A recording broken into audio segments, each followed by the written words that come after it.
Selamat datang di channel Pemuja Malam. Jangan lupa like, share, and subscribe ya. Terima kasih.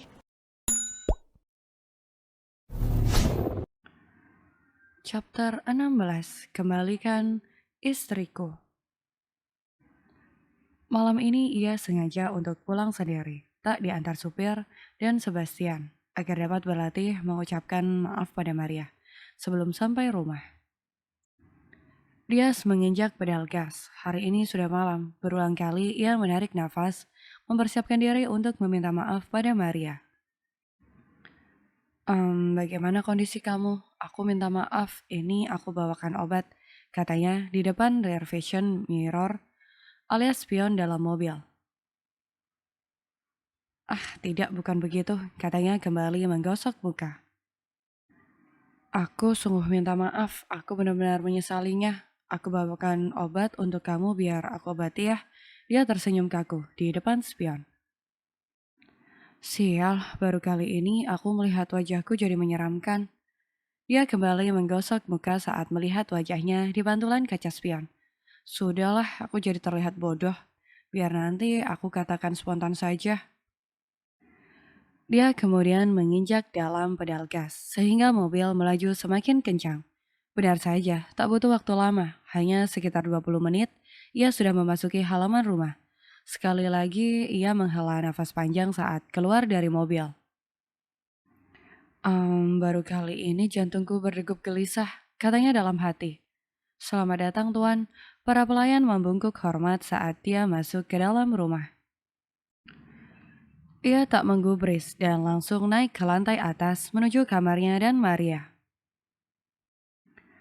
Aku pulang Maria, maaf tadi pagi aku mencari kamu, tapi sepertinya kamu sudah pergi ke rumah sakit. Bagaimana kondisi kamu? Aku benar-benar minta maaf, aku sangat menyesal, katanya saat membuka pintu kamar.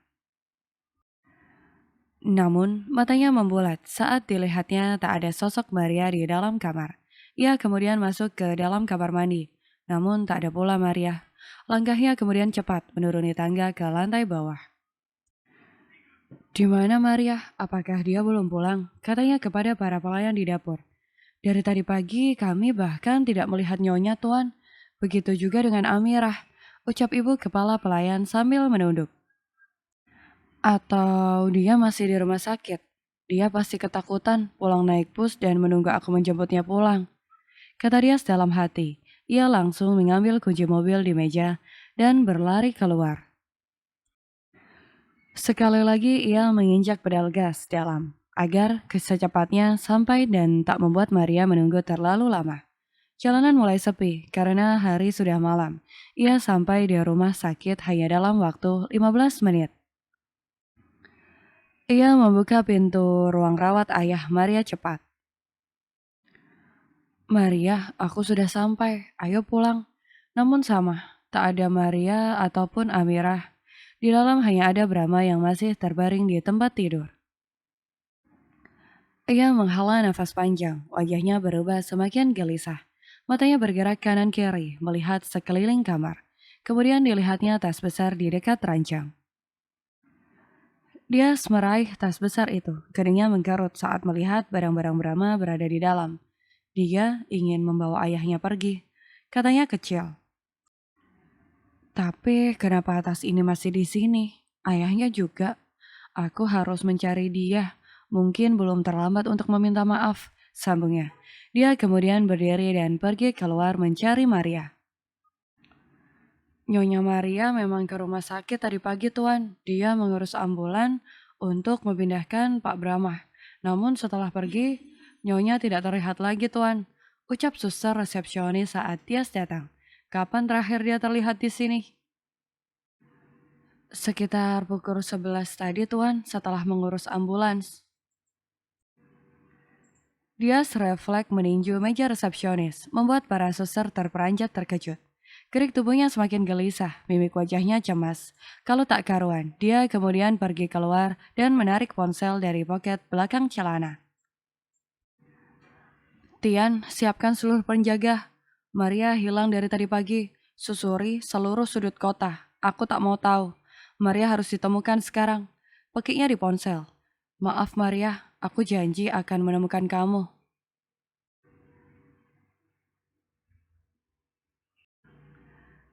Di tengah malam itu, Dias berkumpul di ruang interogasi, sebuah ruang bawah tanah di dalam bangunan tua, bersama puluhan pria berbadan kekar. Masing-masing di antara mereka memegang benda tumpul, benda tajam, dan senjata api. Tampilan mereka jauh lebih menyeramkan, bukan? Seperti penjaga yang biasa mendampingi Dias ataupun Maria. Tak ada satupun di antara berpuluh pasang mata itu yang menatap biasa. Mata mereka tajam, bersinar, terkena pantulan cahaya lampu. Cari siapapun yang menculik istriku, dimanapun dia, bawa dia ke sini. Dias menatap tajam semua pria bengis di depannya. Ia menggenggam kuat tongkat besi, menahan amarah. Siap, Tuan. Mereka pergi berpencar keluar, meninggalkan Dias dan Sebastian di dalam. Dia memang berencana untuk pergi, Tian, tapi setelah mengurus ambulan, dia menghilang tak kembali lagi. Bahkan tas yang ia siapkan masih ada di kamar, dan pelayan pribadinya pun tak ada.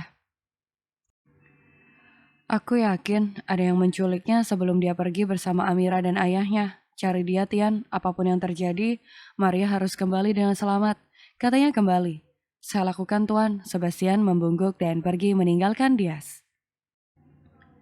Semua pria itu pergi. Mereka berpencar menyusuri seluruh sudut kota.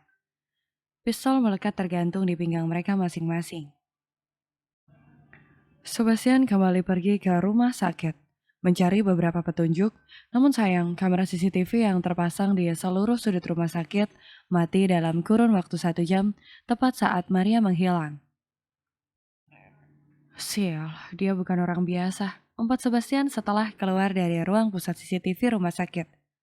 Sebastian berjalan lambat, menyusuri lorong sekitar kamar rawat Brahma, ayah Maria. Sebastian memukul tembok, bibirnya mengkerut kesal. Bagaimana bisa seluruh kamera mati dalam waktu yang bersamaan, dengan waktu yang begitu pas saat Maria menghilang? Brengsek, mengapa aku begitu bodoh? Penjaga CCTV itu telah membohongi aku, katanya. Ia berbalik arah, langkahnya cepat kembali ke ruang CCTV. Sebastian mendorong keras pintu, sehingga penjaga di ruang CCTV terperanjat. Beraninya kamu berbohong padaku. Sebastian meraih batang leher itu hingga ia tersudut di atas meja. Ia menggenggam kuat menghalangi saluran pernafasan CCTV sehingga ia terengah-engah, kesulitan bernafas. Katakan, siapa yang menyuruh kamu? Katakan, Sebastian melepaskan tangannya, sehingga pria penjaga itu dapat kembali mengambil nafas. Namun Sebastian justru berbuat yang lebih menyeramkan. Ia menarik, menodongnya tepat di kening si pria. Pria itu semakin gemetar ketakutan saat melihat jari telunjuk Sebastian yang sudah siap menarik. Katakan sekarang, bisik Sebastian di telinga pria itu. Mereka ada 6 orang berjas rapih memakai pin matahari di dasi. Saya hanya menuruti perintah mereka, Tuan. Saya tidak berani melawan. Ada 3 orang yang datang ke dalam mengancam saya pakai benda tajam, dan 3 lainnya menunggu di luar. Jawab pria itu gemetar. Sebastian menarik tubuhnya, senyum liciknya hilang menjadi datar. Dias menarik ponsel di saku belakang celana, ponselnya bergetar karena notifikasi telepon dari Sebastian. Dias cepat menekan tombol hijau di layar ponsel. Dias menggeretakkan gigi tangannya menggenggam keras besi yang dari tadi ia pegang saat mendengar ucapan Sebastian. Mereka suruhan Tuan Calix, Tuan. Kepung Luxury, dia pasti di sana. Baik Tuan, segera saya laksanakan, jawab Sebastian.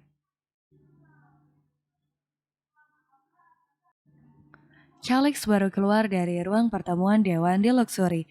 Ia berjalan dengan rombongan pria dengan senjata lengkap di belakang. Langkah mereka terhenti saat rombongan Dias berada tepat di depan, menghalangi jalan mereka. Calix menghela nafas, tersenyum simpul melihat wajah Dias. Selamat malam Dias, katanya.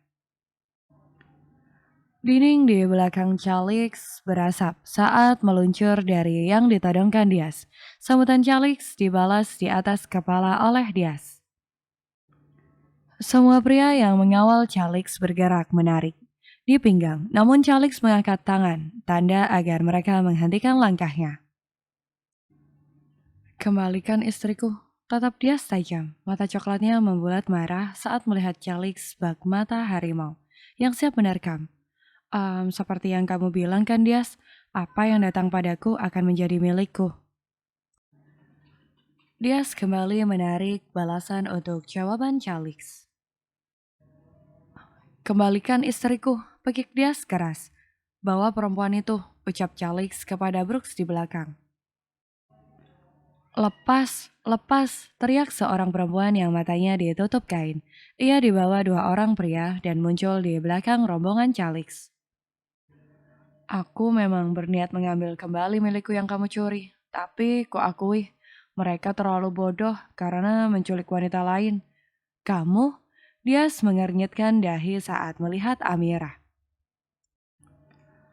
Tuan, Amira menoleh kiri kanan, mencari sumber suara Dias. Calix menarik tangan Amira dari dua orang pria di samping, dan mendorong Amira ke depan, membuat Amira tersungkur dan ditangkap Sebastian. Selesai, aku sudah tak ada urusan lagi dengan kamu. Calix melangkah maju menerobos rombongan Dias. Tangan Dias turun lemas setelah menodong senjata pada Calix. Kepalanya tertunduk lesu, kalut, kacau tak karuan. Jika bukan Calix, lalu kamu di mana, Maria? Katanya dalam hati. Bersambung.